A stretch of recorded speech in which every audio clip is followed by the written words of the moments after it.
नमस्कार, मैं हूं मनोज मानस। उत्तर प्रदेश की खबरों में आपका स्वागत है। खबरों का रुख करेंगे उससे पहले देख लेते हैं इस वक्त की अहम हेडलाइंस। लखनऊ में श्री गुरु तेग बहादुर जी के 350वें शहीदी वर्ष पर कीर्तन समागम। मुख्यमंत्री योगी आदित्यनाथ ने लिया हिस्सा। यूपी की पुलिसिंग का रोड मैप होगा तैयार। 2 दिवसीय कॉन्फ्रेंस कल से सीएम योगी भी रहेंगे मौजूद। श्रावस्ती से गरजे केशव प्रसाद मौर्य, बोले मस्जिद से नहीं विदेशी आक्रांता से नफरत। बाबर के नाम पर इमारत बर्दाश्त नहीं। जहरीले कॉफ सिरप मामले में नया खुलासा। डायग्नोस्टिक सेंटर में भी शुभम जायसवाल ने किया था निवेश। जांच एजेंसियों के हाथ लगे ठोस सबूत। यूपी में फर्जी ढंग से बन रहा था पात्रों का आयुष्मान कार्ड। एसटीएफ ने 7 जालसाज पकड़े। ओटीपी कर देते थे बाईपास।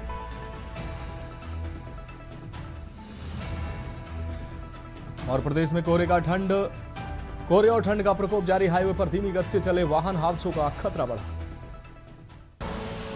आप देख रहे हैं के न्यूज, खबरों का सारथी। और अब खबरें विस्तार से। हम खबर से बुलेटिन की शुरुआत करेंगे। बरेली जिले में 26 सितंबर को हुए बवाल मामले में मौलाना तौकीर रजा पर कानून का शिकंजा कसता जा रहा है। अब बवाल के दौरान दर्ज मुख्य मुकदमे में भी पुलिस ने चार्जशीट अदालत में दाखिल कर दी, जिसमें तौकीर रजा समेत सभी 46 लोगों को आरोपी बनाया गया है।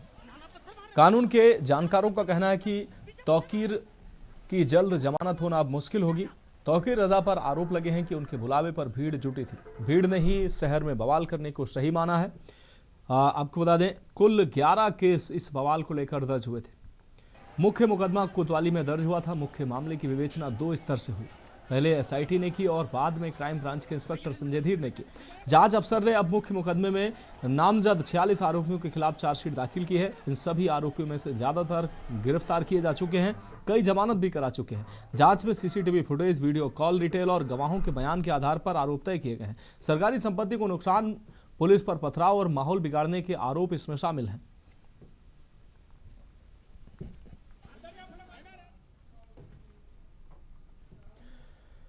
बढ़ेंगे अगली खबर की ओर। कानपुर से अहम खबर है। बर्रा पुलिस के हाथ बड़ी सफलता लगी है। पुलिस ने एसटीएफ की मदद से चरस सप्लायर को पकड़ा है। बिहार से लाकर कानपुर में खपाने की फिराक में था ये तस्कर। 13 किलो 200 ग्राम चरस बरामद की गई है, जिसकी कीमत अनुमानित कीमत 6 करोड़ रुपए आंकी जा रही है।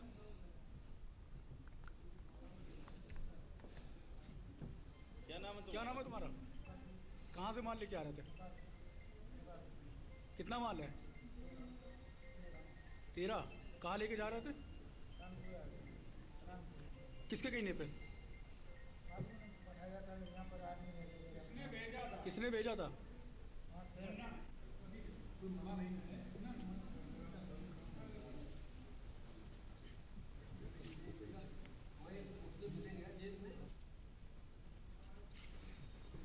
ये हमारी कानपुर पुलिस और एसटीएफ की संयुक्त टीम द्वारा एक ड्रग सप्लायर को पकड़ा गया है। इसके पास से 13.5 केजी चरस बरामद हुआ है और ये नेपाल के सागरमाथा जिला सिराहा का रहने वाला है और ये बिहार से होते हुए कानपुर में सप्लाई देने आया था। यहाँ पर कई जनपदों में सप्लाई देता है और इसको संयुक्त टीम के द्वारा अरेस्ट किया गया है।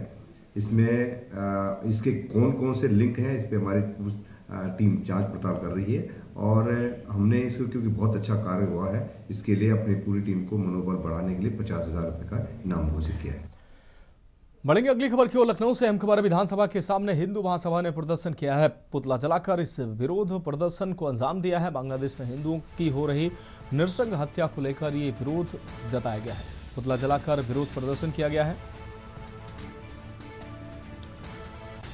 तो बांग्लादेश में हिंदुओं का हो रहा नरसंहार, जिसके विरोध स्वरूप ये प्रदर्शन देखने को मिला है।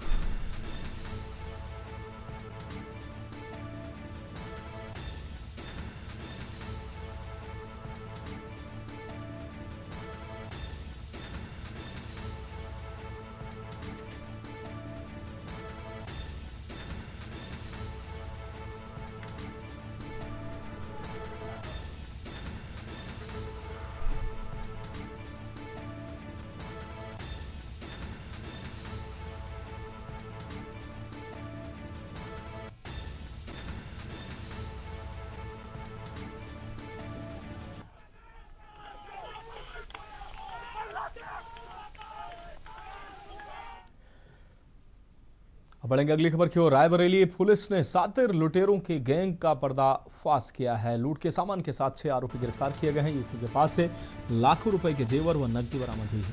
बीते दिनों महिला को घर के अंदर बंधक बनाकर लूट की घटना को अंजाम दिया गया था। गांधीनगर में घटना को अंजाम दिया गया था, तो पुलिस को एक बड़ी कामयाबी हाथ लगी है। बीते दिनों महिला को घर के अंदर बंधक बनाकर लूट की घटना को अंजाम दिया गया था। युवकों के पास से लाखों रुपए के जेवर व नकदी बरामद हुए।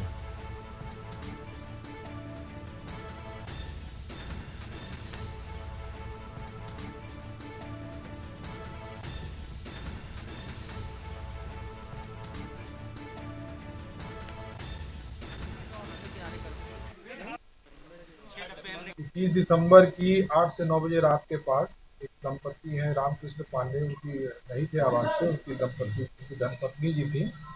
करीब 8 से 9 बजे के बीच में 3 लोग घर में घुसे और उनके मुंह पे कपड़ा लगा के कुछ सुझा दिया और उनके घर में कुछ लूटपाट की। उनमें 4 लाख रुपए की सोने एवं चांदी के जेवरात थे और 1.25 लाख रुपए नगद लेकर के गए थे। तत्काल क्षेत्राधिकारी नगर के नेतृत्व में पुलिस अधीक्षक महोदय द्वारा टीम बनाई गई।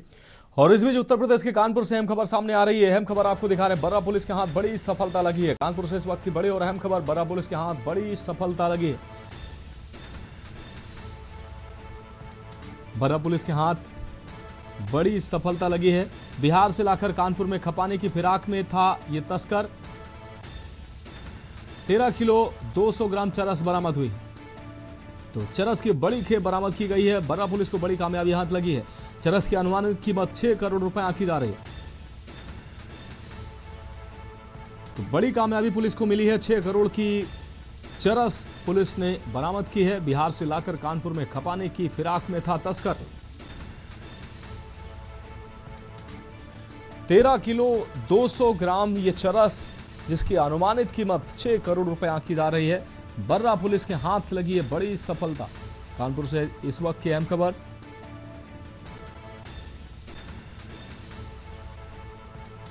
तो कानपुर की बर्रा पुलिस को यह बड़ी कामयाबी हाथ लगी है। बिहार से लाकर कानपुर में खपाने की फिराक में था तस्कर। 13 किलो 200 ग्राम चरस बरामद हुई है, जिसकी अनुमानित कीमत 6 करोड़ रुपए आंकी जा रही है। ये हमारी कानपुर पुलिस और एसटीएफ की संयुक्त टीम द्वारा एक ड्रग सप्लायर को पकड़ा गया है। इसके पास से 13.5 केजी चरस बरामद हुआ है और ये नेपाल के सागरमाथा जिला सिराहा का रहने वाला है और ये बिहार से होते हुए कानपुर में सप्लाई देने आया था। यहाँ पर कई जनपदों में सप्लाई देता है और इसको संयुक्त टीम के द्वारा अरेस्ट किया गया है। इसमें इसके कौन कौन से लिंक हैं, इस पे हमारी टीम जांच पड़ताल कर रही है और हमने इसको, क्योंकि बहुत अच्छा कार्य हुआ है, इसके लिए अपनी पूरी टीम को मनोबल बढ़ाने के लिए 50,000 रुपये का इनाम घोषित किया है।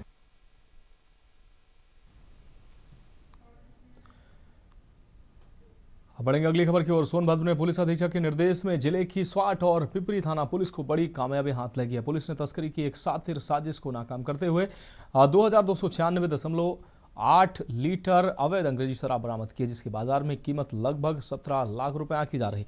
आलू के बोरों के नीचे छिपा था नशा। पिपरी थाना क्षेत्र के खड़पाथर के पास पुलिस ने एक संदिग्ध ट्रक को रोका। तलाशी के दौरान ट्रक में ऊपर से आलू की खेप लदी दिखाई दी ताकि किसी को शक न हो और उसी के नीचे ये 20 लाख रुपए की जो है ये छिपाई गई थी। लेकिन जब पुलिस ने गहराई से जांच की तो आलू के बोरों के नीचे भारी मात्रा में अंग्रेजी शराब की पेटियां बरामद हुई हैं, जिसकी कीमत 20 लाख रुपए आंकी जा रही है। पंजाब से बिहार जा रहा था ट्रक। पकड़े गए तस्कर ने पूछताछ में खुलासा किया है कि शराब की खेप पंजाब से बिहार लाई जा रही थी। पुलिस ने मौके से शराब के तस्करी में प्रयुक्त 20 लाख रुपए की कीमत का ट्रक भी जब्त किया है। पुलिस टीम की सराहना की गई है।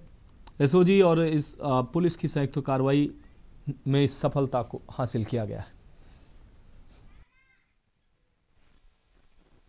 देखिए, जनपद में अवैध मादक पदार्थों के विरुद्ध हम लोगों ने अभियान चला रखा है इसी अभियान के क्रम में बीते कल लगभग 3 बजे के आसपास मुखबिर की सूचना पर हम लोगों ने खाड़ पाथर हाथीनाला जंगल मुख्य मार्ग पर चेकिंग के दौरान एक जो है ट्रक को हम लोगों ने रोका था, कंटेनर को रोका था। जांच करने पर पाया गया कि ट्रक में आलू के बोरों के बीच में जो है शराब छिपाकर झारखंड के रास्ते बिहार ले जाई जा रही है। जांच की गई तो 260 पेटी में कुल 7,440 अवैध अंग्रेजी शराब बरामद की गई है। बरामद अवैध अंग्रेजी शराब की कीमत, अनुमानित कीमत लगभग 17 लाख रुपए है। ट्रक की कीमत लगभग 20 लाख रुपए है। मौके से एक अंतर्राज्यीय शराब तस्कर नवजोत सिंह को गिरफ्तार किया गया है और इस संबंध में थाना पिपरी पर सुसंगत धाराओं में अभियोग पंजीकृत कर अग्रिम वैधानिक कार्रवाई अमल में लाई जा रही है। जनपद सोनभद्र के पिपरी थाना क्षेत्र के खाड़ पाथर में पुलिस को एक बड़ी कामयाबी हाथ लगी है। आपको बता दें कि सोनभद्र जनपद के पिपरी थाना पुलिस व एसओजी टीम द्वारा शराब तस्करी का एक बड़ा मामले का पर्दाफाश किया है, जहां पर आलू के बीच में शराब छिपा करके पंजाब से बिहार ले जाई जा रही थी। पुलिस को सूचना मिली और पुलिस तत्काल सूचना पर मौके पर पहुंची और घेराबंदी कर शराब लदे ट्रक को पकड़ लिया, जिसमें आपको बता दें कि भारी मात्रा में आलू के बीच में शराब छिपा करके रखी गई थी जो बिहार ले जाई जा रही थी। वहीं पुलिस ने एक अभियुक्त को भी गिरफ्तार कर लिया है। आलोकपति तिवारी, के न्यूज़, सोनभद्र। अगली खबर का रुख करेंगे। खबर सोनभद्र से है, जहां धुंधी कोतवाली क्षेत्र में नहर में उतराता किसान का शव मिलने से इलाके में सनसनी फैल गई है।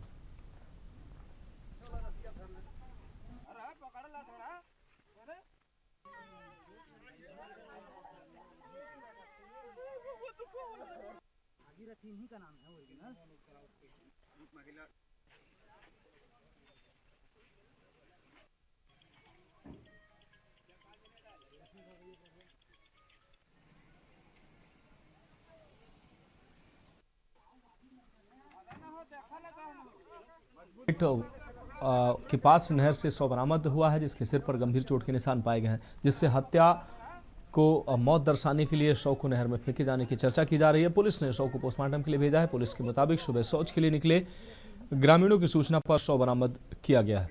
मृतक की शिनाख्त हाल मुकाम दुंदी नगर पंचायत के वार्ड नंबर 7 निवासी 46 वर्षीय भागीरथी प्रसाद पुत्र स्वर्गीय जीवित प्रसाद के रूप में हुई है।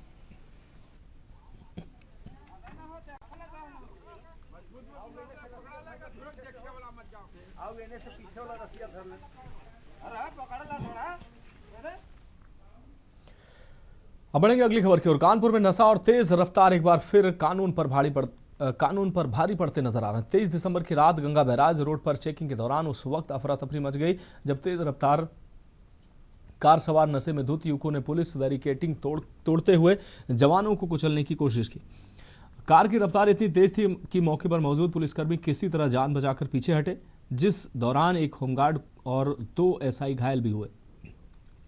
कार सवार हालांकि मौके से फरार हो गए।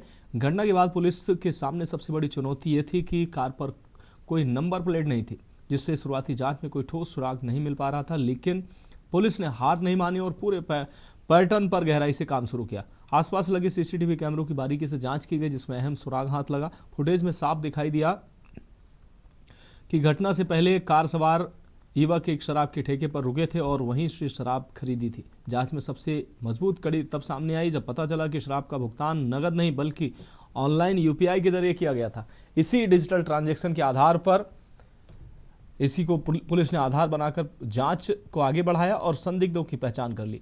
48 घंटे के बाद पुलिस ने बड़ी सफलता हासिल करते हुए 2 आरोपियों को गिरफ्तार कर कानपुर के रामा यूनिवर्सिटी के बीटेक के छात्र बताए जा रहे हैं। वहीं पूछताछ में सामने आया कि कार में कुल 5 युवक सवार थे। सभी ने मेडिकल की परीक्षा के बाद जश्न मनाने के लिए जमकर शराब पिया। नशे की हालत में गाड़ी चलाते हुए वे गंगा बैराज पहुंचे और पुलिस चेकिंग में घुस गए। हादसे के बाद पकड़े जाने के डर से सभी मौके से फरार हो गए। पुलिस ने घटना में इस्तेमाल की गई कार को बरामद कर सीज कर दिया है। फिलहाल 2 आरोपी सलाखों के पीछे हैं, जबकि बाकी 3 की तलाश में पुलिस लगातार दबिश दे रही है। 23/12 को थाना कोना के अंतर्गत एक घटना हुई थी जिसमें कि पुलिस चेकिंग कर रही थी। एसएचओ उसमें स्वयं थे और गंगा बैराज पे चूँकि प्राय शिकायत रहती है कि बहुत तेज़ रफ्तार में लोग चलाते हैं, रील्स बनाने के चक्कर में स्टंटबाजी करते हैं, तो पुलिस वहाँ चेकिंग कर रही थी और बाकायदा उन्होंने वहाँ पे जिगजैग बैरियर लगाया हुआ था।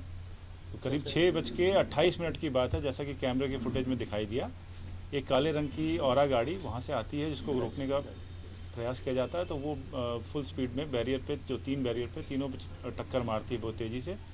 इसमें एक हमारे होमगार्ड और हमारे 2 सब इंस्पेक्टर्स घायल हो जाते हैं और होमगार्ड को थोड़ी ज़्यादा चोट लगी है, जिनको उपचार कराने के लिए हम लोगों ने भर्ती कराया। उसके बाद हम लोगों ने तलाश करी, तो काफ़ी मेहनत करने के बाद भी उस दिन हम लोग को प्रयास करने पे गाड़ी का कोई पता नहीं चला। लेकिन हमारी जो टीम पीछे खड़ी है, इन्होंने मेहनत करी, इन्होंने ह्यूमन इंटेलिजेंस और सर्विलांस और इन सब चीज़ों का तकनीकों को प्रयोग करके 2 लोग को गिरफ्तार करने में सक्षम हुए हैं। फिलहाल खबरों में वक्त एक ब्रेक का, जल्द हाजिर होंगे।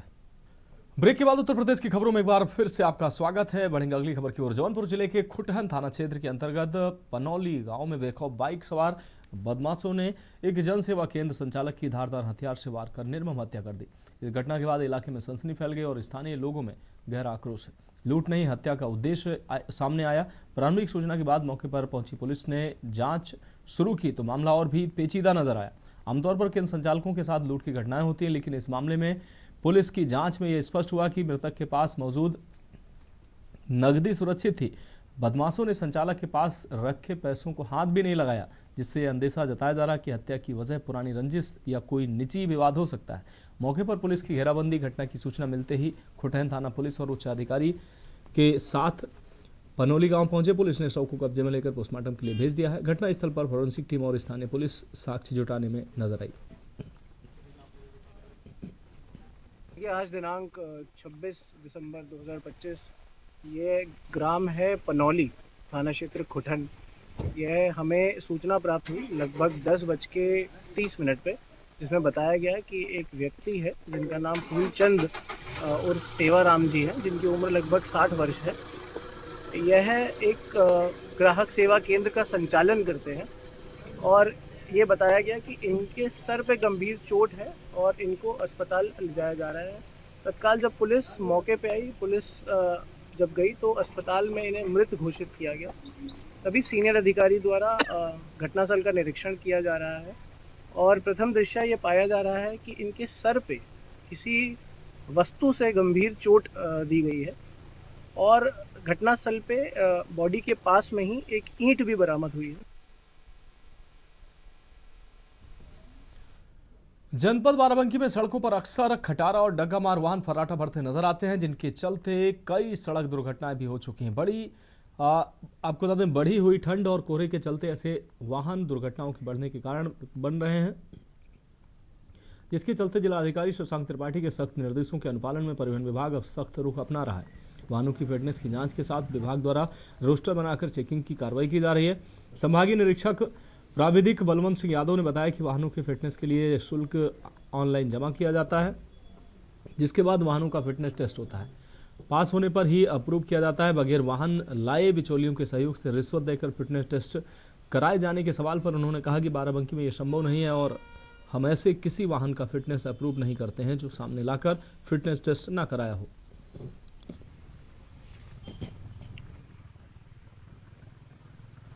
देखिए, गाड़ियों की फिटनेस कराने के लिए आरटीओ ऑफिस में पहले तो सबसे पहले ऑनलाइन फीस कटाई जाती है गाड़ी की। उसके बाद गाड़ी को उस डेट पर बुलाया जाता है। गाड़ी को संभागीय निरीक्षक प्राविधिक के द्वारा चेक किया जाता है। उसकी फ़ोटो 6 फ़ोटो हम लोग खींच के और सर्वर पर अपलोड करते हैं और वो अपलोड करने के बाद ही गाड़ी को हम लोग छोड़ते हैं। गाड़ी फिट होने की दशा में ही हम लोग फ़ोटो खींचते हैं, नहीं तो उसको वापस करते हैं गाड़ी सही करने के लिए। हमारे पास अभी गाड़ियाँ, चूँकि हमारे पास जगह नहीं है तो हम लोग गाड़ी कुछ रोड पर, कुछ ऑफिस के इर्द गिर्द खड़ी करते हैं।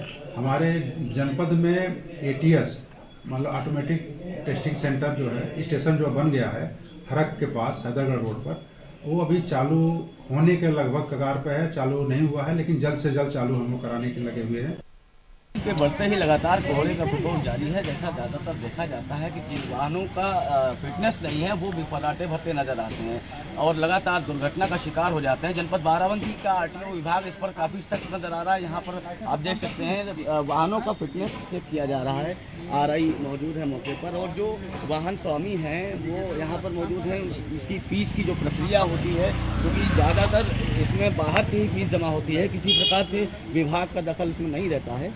और उसके बाद जो भी इनके नॉर्म्स होते हैं, जो नियम हैं, उसके अकॉर्डिंग इनको अगर पूरा होता है तभी फिटनेस जारी की जाती है। स्कूल बस होकर स्कूल के जो वाहन हैं जिनमें छोटे बच्चे बैठते हैं उन पर ज़्यादातर ये सवाल उठते हैं। कई बार टक्का मार वाहन देखे जा सकते हैं। यहाँ लगातार हम दिखाने का प्रयास करेंगे कि पीछे लाइन से वो वाहन खड़े हैं जो लोडर होते हैं, भारी वाहन होते हैं। साथ ही साथ कमर्शियल व्हीकल्स के अलावा प्राइवेट वाहन भी खड़े हैं जिनकी अभी फिटनेस होनी है। जनपद बाराबंकी की आरटीओ विभाग के आरआई का कहना है कि किसी भी प्रकार से बिचौलियों की अनुमति नहीं है दफ्तर में दाखिल होने की। साथ ही साथ जिन वाहनों का फिटनेस कराया जाता है उनको पहले सामने देखा जाता है, फीस जमा होती है और समय पर अगर वो फिटनेस अपना करवाते हैं तो उसके बाद ही उनको अप्रूव किया जाता है। बाराबंकी से सहयोगी अनुज के साथ के न्यूज़ राहुल त्रिपाठी।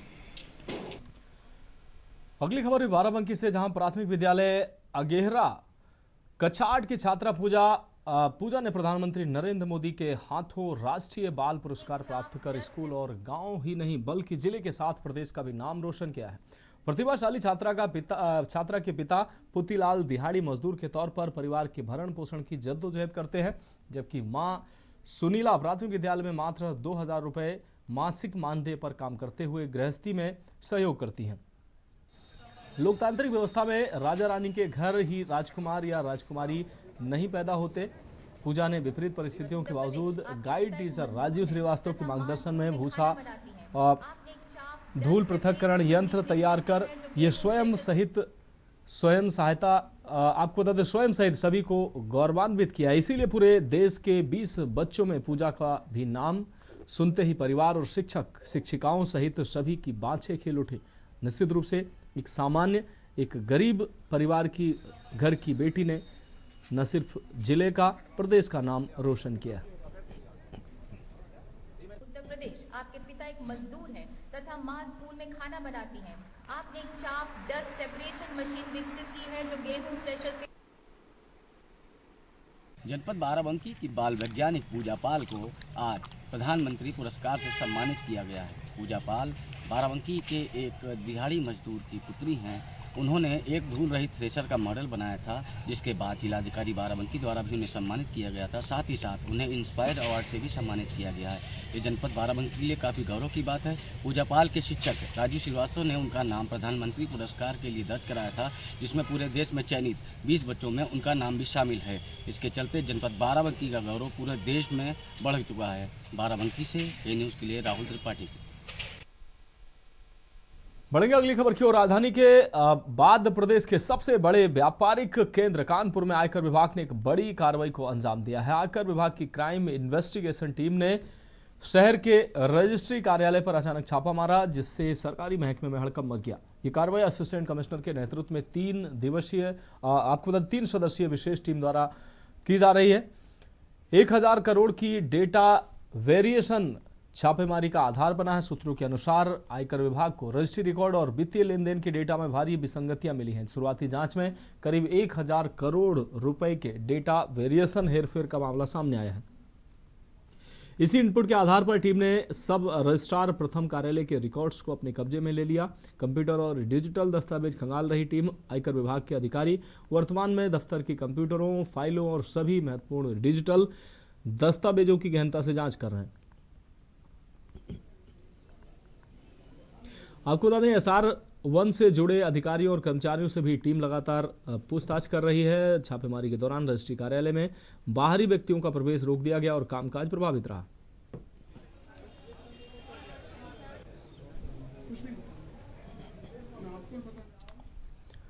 उत्तर प्रदेश की राजधानी लखनऊ में 27 और 28 दिसंबर को राज्य स्तरीय वरिष्ठ पुलिस अधिकारियों का सम्मेलन आयोजित होने जा रहा है। पुलिस मुख्यालय में होने वाले इस हाई प्रोफाइल कार्यक्रम की अध्यक्षता स्वयं मुख्यमंत्री योगी आदित्यनाथ करेंगे। सम्मेलन की तैयारियों को लेकर डीजीपी राजीव कृष्ण ने प्रेस कॉन्फ्रेंस कर विस्तृत जानकारी साझा की है। उन्होंने बताया कि इस बार यह आयोजन पारंपरिक पुलिस वीक के बदले एक नए और आधुनिक स्वरूप में पेश किया जा रहा है, जिसमें प्रदेश के सभी पुलिस कमिश्नर और एडीजी स्तर के अधिकारी हिस्सा लेंगे। 2 दिनों तक चलने वाले इस सम्मेलन में कुल 11 सत्र आयोजित किए जाएंगे। इन सत्रों में वरिष्ठ पुलिस अधिकारी विभिन्न तकनीकी और रणनीतिक विषयों पर प्रेजेंटेशन देंगे। प्रदेश में शामिल हुए 60,000 नए पुलिसकर्मियों के प्रभावी उपयोग और पुलिस जनशक्ति के प्रबंधन पर चर्चा होगी। महिला और बच्चों के विरुद्ध होने वाले अपराधों पर लगाम कसने के लिए विशेष सत्र रखा गया है। थाना स्तर पर मौजूद साइबर हेल्प डेस्क की समीक्षा और CCTNS 2 प्रोजेक्ट को लेकर भविष्य की योजनाएं तैयार होंगी। 7 वर्ष से अधिक की सजा वाले मामलों में फॉरेंसिक साक्ष्यों की अनिवार्यता और जांच की गुणवत्ता पर मंथन होगा।